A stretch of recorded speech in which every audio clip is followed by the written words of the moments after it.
Olá, queridos, já sejam muito bem-vindos ao nosso canal do YouTube e do Facebook. Para vocês que acabam de se conectar, subscrevam o nosso canal primeiro e partilhem o link para milhares e milhares de pessoas que ainda não fazem parte desta grande comunidade. Afinal de contas, nosso objetivo aqui é partilhar o maior número, ou seja, partilhar para o maior número de pessoas esta palavra de esperança, fé, bom ânimo. E hoje trazemos um tema no qual eu gostava de partilhar isso com vocês. Quem aqui nunca errou? Aí em casa, a minha equipe, quem aqui nunca errou? Quase todos nós já erramos em vários níveis, já erramos por pensamentos, já erramos por palavras, já erramos também por obras. E hoje vou contar uma parábola, ou seja, vou contar uma história que está retratada na nossa Bíblia. Vocês sabiam que Jesus, ele tinha a forma de ensinar as pessoas usando parábolas, ele contava histórias. Então, hoje eu vou usar da mesma história para contar uma parábola muito famosa, que acredito que vocês em casa aí conhecem. Abram aí na vossa Bíblia, em Lucas 15, versículo 11, aliás. Lucas 15, versículo 11. Aquele que nunca errou, que atira a primeira pedra. E digo isso porque esta semana cometi um erro. Porque às vezes as pessoas pensam que para os pastores, líderes, mentores e pessoas que Deus confia para transmitir a palavra não cometem erros. Não é verdade. Só para vocês terem uma ideia, pastores, líderes, principalmente aqueles que têm uma responsabilidade espiritual nas pessoas, cometem erros. Cometem erros e sofrem turbulências quase todos os dias. Por quê? Porque o inimigo tem a tendência de paralisar o trabalho de Deus, tem a tendência de te confundir e tem a tendência de te atrasar. Então, não pense que o trabalho que nós estamos a fazer aqui com a minha equipe, como Assis também, seja um trabalho que estamos já ausentes da proteção divina. Não, nós temos que nos conectar com Deus, temos que consultar a Ele, temos que orar todos os dias para podermos estar aqui. Então, vocês não sabem, vocês não têm ideia do preço que cada um de nós, ou cada pessoa que vocês têm apreciado, que estão no altar, que tem uma empresa, que tem uma certa responsabilidade com grupos, etc. Vocês não têm ideia do preço que eles pagam. Falo em dinheiro, noites perdidas, abdicar da família. Vocês não têm ideia. Então, durante esse sacrifício que as pessoas fazem, e essas pessoas que fazem, nós pagamos um preço e ao mesmo tempo cometemos um erro. Então, quem nunca errou? E depois do erro, o que fazer? Então vamos abrir aí Lucas 15, versículo 11, que passa a dizer: Jesus continuou. Um homem tinha 2 filhos. O mais novo disse ao seu pai: Pai, quero a minha parte da herança. É muito engraçado como os jovens, sem ter trabalhado, já conseguem cobrar a herança nos pais. Como é que vocês têm sido em casa? O vosso pai vos dá um teto, paga a escola, e meia volta nós achamos na autoridade de cobrar a herança. E ainda diz: quero a minha parte. A boa nova é que um pai, ainda o próprio Deus, sempre tem uma parte reservada para os seus filhos. Ele não deixa os seus filhos passarem fome, ele não deixa os seus filhos ficarem no deserto sem que tenham água. Afinal de contas, pai é um pai. Qual é a função do pai? Prover. Qual é a função do pai? Prover, proteger e dar segurança. E aqui, este filho também teve o mesmo privilégio.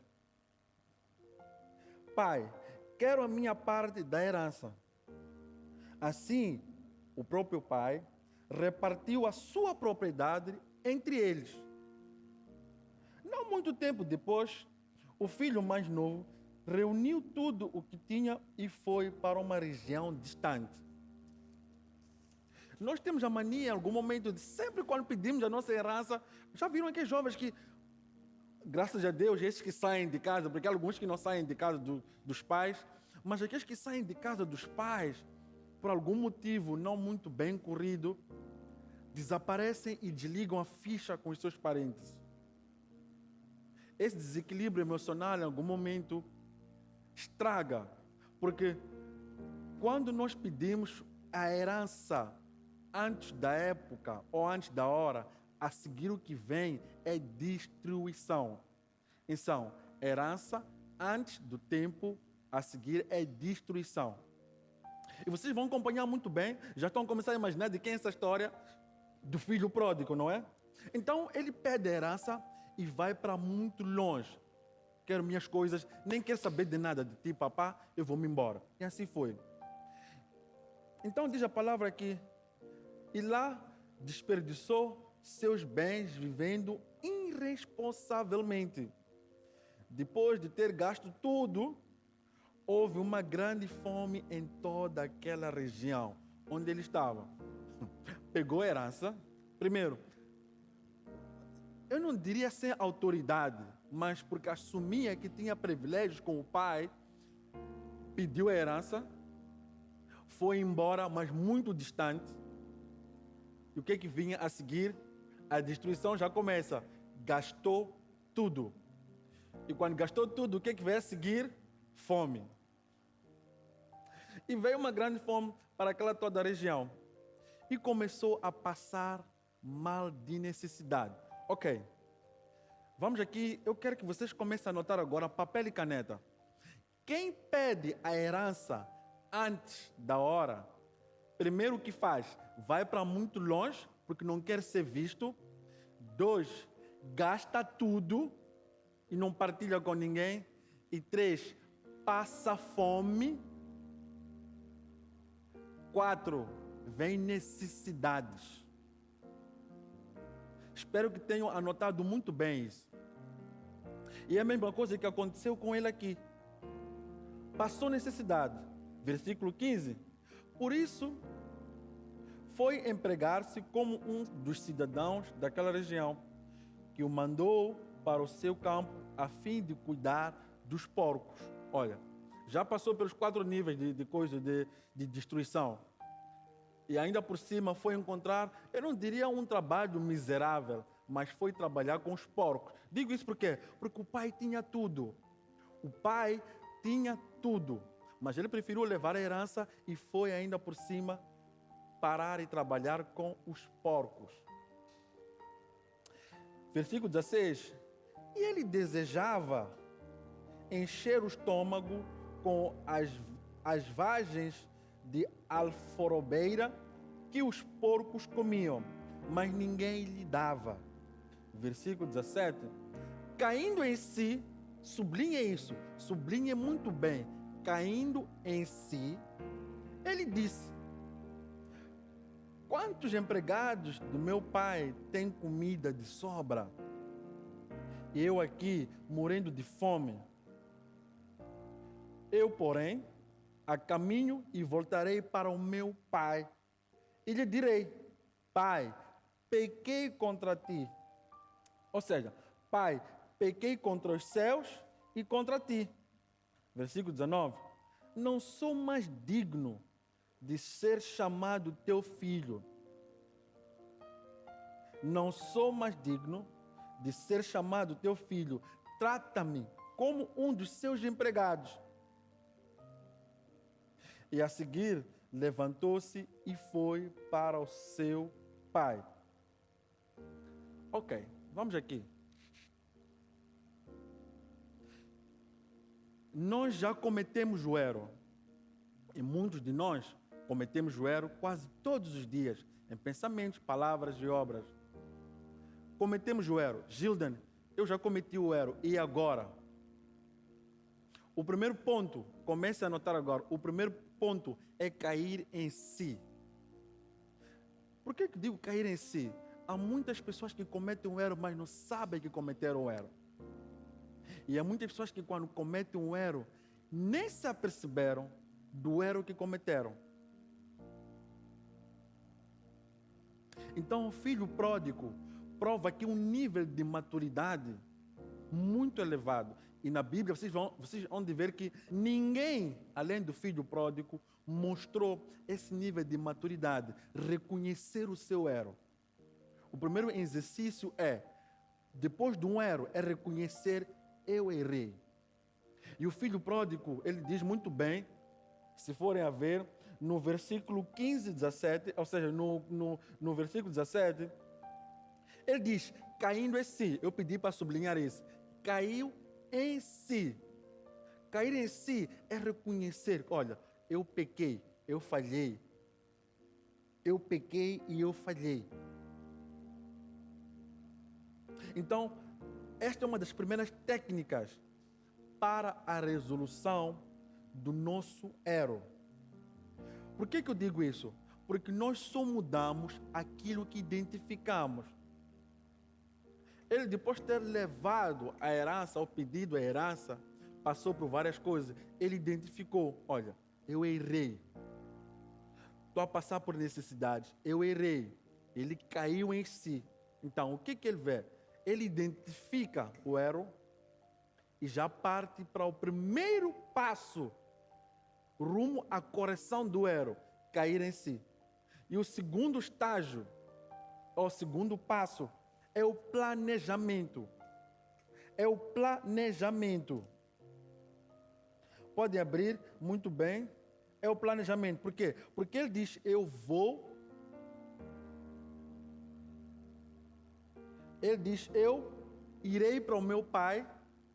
Então, ele diz, olha, caí em si e agora preciso voltar para o meu pai. Ele planeja. Ele muda a rota do seu erro rumo à correção. O planejamento, depois de um erro, é mudar a rota do seu erro rumo à correção. Rumo à correção. E o segundo, ou seja, o terceiro passo seria a execução, que está no versículo 20. Seria a execução. Estando ainda longe do seu pai, ou seja, versículo 20 dizia, a seguir levantou-se e foi para o seu pai. A seguir levantou-se e foi para seu pai. Primeiro, ele cai em si. 2, ele planeja. Meu pai, tem comida de sobra. Que tal se eu voltar para lá? É o planejamento. E segundo, o terceiro passo é a execução.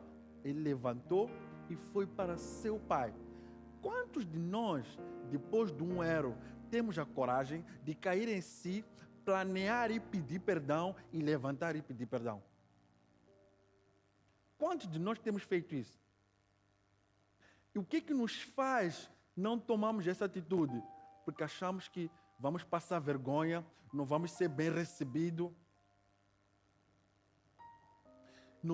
não seremos bem aceitos. Mas o filho pródigo vem provar nesta história, nesta parábola que Jesus conta, que não é nada disso que vai acontecer. A boa nova está aqui. A boa nova está aqui. Quando ele chega no versículo 21, o filho diz, pai, pequei contra os céus e contra ti. Não sou mais digno de ser chamado teu filho. Diante de nosso pai, nós será que nos humilhamos? Diante de nosso pai, será que nós clamamos por perdão? Diante do nosso pai, quem somos nós? Nos reduzimos. Porque há quem chega e diz, pai, eu pequei contra ti, mas mesmo assim eu ainda acho que tenho direito. Não. A mesma coisa acontece com Deus. A mesma coisa acontece com os céus. Nós queremos mudar a nossa rota do nosso erro. Temos que reconhecer o nosso erro, reconhecer o nosso erro.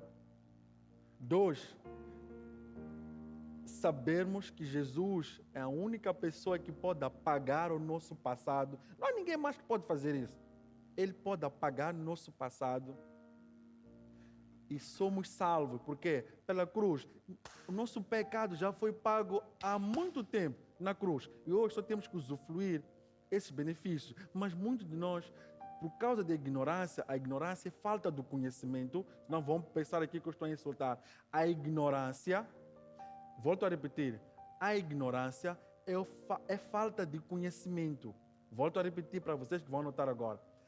A ignorância é falta de conhecimento. E o meu povo perece por falta de conhecimento. Então, a ignorância, em algum momento, destrói. Destrói. O mundo está a ser destruído hoje por falta de conhecimento. Então, o que acontece depois do filho ter passado por esses 3 estágios?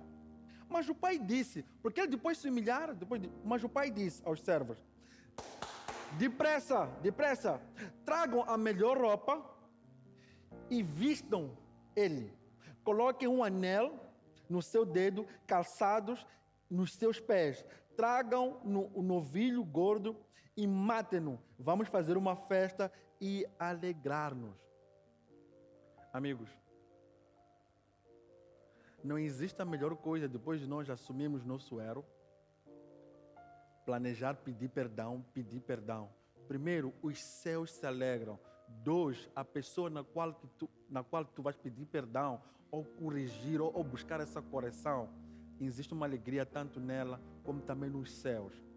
3, tudo que você achou que levou por direito, Deus dá em dobro. Porque o filho pródigo achou que ele tivesse perdido os direitos, mas não. O que acontece é que Deus sempre permaneceu no mesmo lugar. Nós é que nos afastamos dele. Porque através das nossas decisões, as nossas decisões são como uma borracha. Elas apagam aquilo que Jesus, ou o próprio Deus, desenhou para nós. E nós sentimos-nos sem fazer parte, ou seja, sentimos-nos não fazer parte daquele ambiente, enquanto nós já fazemos parte do ambiente. Então, o que um erro faz para uma pessoa? Podem começar a notar. O que um erro faz para uma pessoa? Ou os efeitos do erro.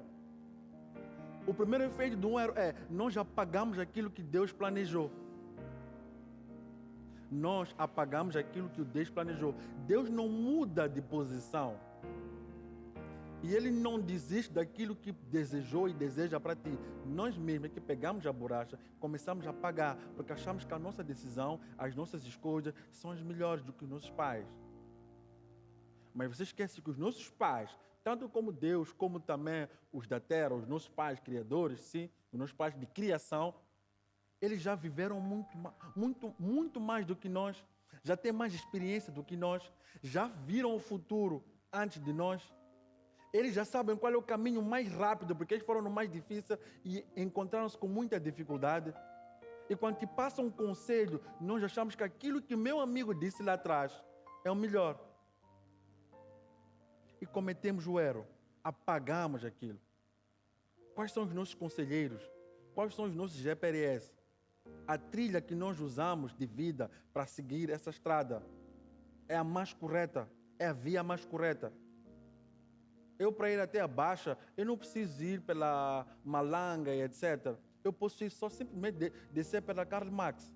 Mas há pessoas que não sabem que existe uma via mais rápida e usam a via mais difícil. Então, é assim como funciona o GPS, é assim como funcionam os nossos pais, é assim como funciona o Espírito Santo. E depois, o segundo efeito do erro, nós saímos da presença de Deus. Nós saímos da presença de Deus. O Espírito Santo é muito alérgico. Ele é muito alérgico ao erro. Então, ele se afasta. Ele não desaparece, ele se afasta. Até que tu voltes e reconheces o teu erro. E o terceiro efeito que o erro traz, O terceiro efeito que o erro traz, ele atrasa o nosso destino profético. Diga uma coisa, se o filho pródigo tivesse tido paciência em esperar, vocês não acham que a herança dele teria duplicado? Não teria a usufruir, nem teria passado pelas dores, ou pela fome, ou pela crise que ele passou. Então, o erro que instalou na vida dele, lhe atrasou o seu destino profético. Mas ninguém lhe disse que não vai cumprir. Todos nós aqui iremos cumprir o nosso destino profético. Para vocês terem um propósito, iremos cumprir o nosso destino profético. Mas as decisões que nós tomamos erradamente vão nos atrasar ao alcance do nosso destino profético. Vão nos atrasar ao alcance do nosso destino profético. Por quê? Porque o inimigo te chama pelo teu erro e Deus te chama pelo teu nome. Eu quero desejar paz e prosperidade. Subscreva o nosso canal, partilhem este link para milhares e milhares de pessoas. Até a próxima.